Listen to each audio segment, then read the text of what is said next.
Hi everyone, welcome to DataScene. In this video, I will show you one of the important detail while using Excel.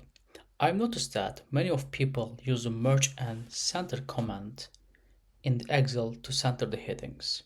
For example, I'm choosing the range of the cells and then clicking the merge and center button.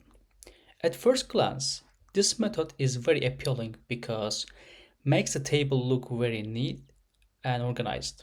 However, in data analysis process, this command is actually a big mistake because the moment you merge cells, you disrupt this entire cell structure and coordinate system in the background of the Excel. So what you can do instead, select your heading text in the column range where you want the text to be centered using your mouse. For example, I'm choosing my range of select and then click there, right click, and after that format list, click the format cells. You can also use shortcuts, and after that click the alignment button and then click the horizontal alignment and choose the center across selection and then click the OK.